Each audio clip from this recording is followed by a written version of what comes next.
Doctor scooty మీద వెళ్తూ ఉంటే పద్మాక్షి డాక్టర్ స్కూటీని ఫాలో అవుతూ వెళ్తూ ఉంటుంది.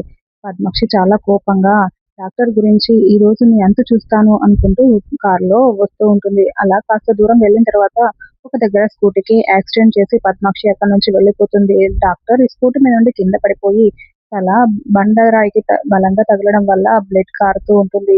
ఇంకా అందరూ చుట్టూ జనాలంతా గుమిగూడి అయ్యో ఏం జరిగింది ఏం జరిగింది అని మాట్లాడుకుంటూ ఉంటారు. అటువైపుగా విహారీ కారులో వెళ్తూ ఉంటాడు. అందరూ జనాలున్నారేంటి అని చూసి కారు దిగి వెళ్ళి అక్కడ ఉన్న డాక్టర్‌ని చూసి, "డాక్టర్ గారు మీరా?" అని తనని లేపడానికి ట్రై చేస్తూ ఉంటే, విహారీ గారు" అని డాక్టర్ మాట్లాడుతూ ఉంటుంది. "చెప్పండి డాక్టర్" అని అంటూ ఉంటే, "మీరంతా అనుకుంటున్నట్టు సహస్రకి పుట్టిన బిడ్డ సహస్ర బిడ్డ కాదు. లక్ష్మి బిడ్డ. మన లక్ష్మి బిడ్డ" అని చెప్పడంతో విహారీ చాలా షాకింగ్‌గా "లక్ష్మి బిడ్డనా?" అని అనుకుంటూ చూస్తూ ఉంటాడు. ఇప్పుడు విహారీకి లక్ష్మికి పాప పుట్టిందని, సహస్రకి పిల్లలు లేరన్న విషయం తెలిసిపోయింది కాబట్టి నెక్స్ట్ సీరియల్ ఎలా ఉంటుందో చూడాలింకా. ఇప్పుడే నా ఛానెల్‌ని సబ్స్క్రైబ్ చేయండి.